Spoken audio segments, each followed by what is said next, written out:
information so much quicker, so much faster. It's just this impatience will make our text very taxing for those young generation. We have to use images to express it. We have to use images to deliver the message to them so that it's very efficient, it's very quick, it's very fast. It also dovetails with their pace of this generation. So I think there's no electronic newspaper out there yet. That has to be invented. How are we going to invent it? I don't know. But I'm sure newspaper is going to be there. If newspaper is going to be there, a new invention will eventually come out.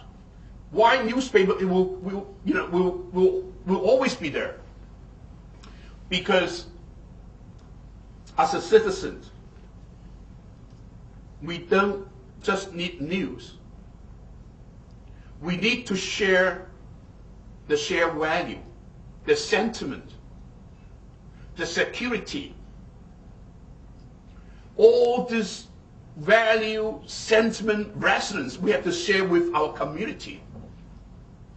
Whenever we read the news, we feel the implication of this news to our life. And that's why when we read a news, we are actually getting a resonance than just the news itself. A lot of people think that newspaper is an international product. If you do a newspaper and internationalize it, you will sell very few of it. Newspaper is a sentimental and emotional product. It is not the news, which is very important. It is the story behind the news. It's the people who have expressed emotion in the story. This is more important for the people who read it than the news itself. A lot of people ask me why you make your newspaper so sensational. This almost is like sensationalism. I said, yeah, because newspaper is a sentimental product. You can't make it a very international product. Nobody wants to go to school every day. But they want to enjoy life. They want to have the news relate to the life, to their spending, to all this, And I think, I think this is something a lot of people in the media has missed. And also, I think what Century Bank has done, which has been very positive, is to have had 8 really bad administration year. The guy really done a very bad job. If such a bad government hasn't given the test to democracy and stop democracy still stand and working very well, that's a true democracy.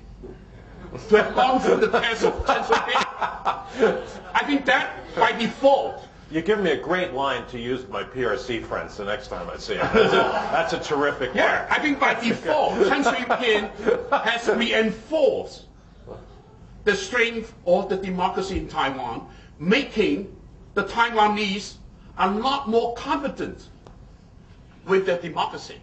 Because when the democracy first started, Taiwan is next to a dictatorship which is like Syrian times more powerful. The Taiwanese were very insecure about their democracy, whether it's going to work under the threat of the communists. Now,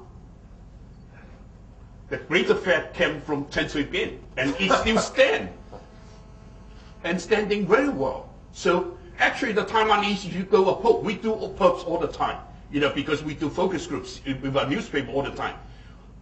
Over the last few years, we see people more and more relating to their democracy, having more and more confidence in their democracy, and having more confidence in dealing with China that they never did have the kind of esteem like they have now. So I think, Century Ben has done a good job. Really, I mean, by default. By default. With China, Taiwan will become the intellectual properties research, manufacturing, and information center.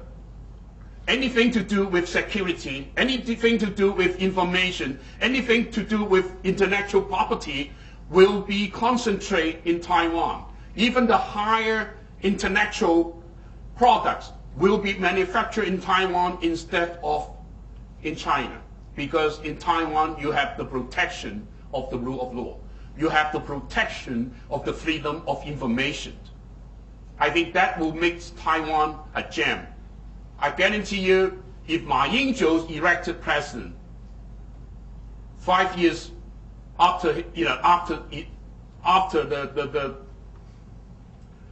the free link that is going to happen very soon after Ma Ying-jeou becomes a president, Taiwan will become a miracle that we don't know yet. I think the reporters just got their headline just now. All right, there you go. Yeah.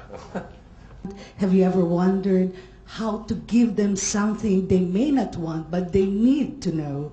And how would you go about in a resonating, sensational, emotion-driven way to give the information? I think a lot of people get things wrong. Is to think that people actually need something that they don't want. I think this is ridiculous.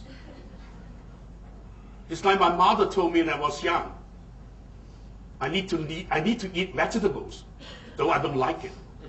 But we're not dealing with kids. We're dealing with adults. My mother was right to force me to eat vegetables because I was a kid. But how can you treat your reader as kids? If they don't want something, you don't give them. You don't force it into them. We don't have the right to force anybody to want something.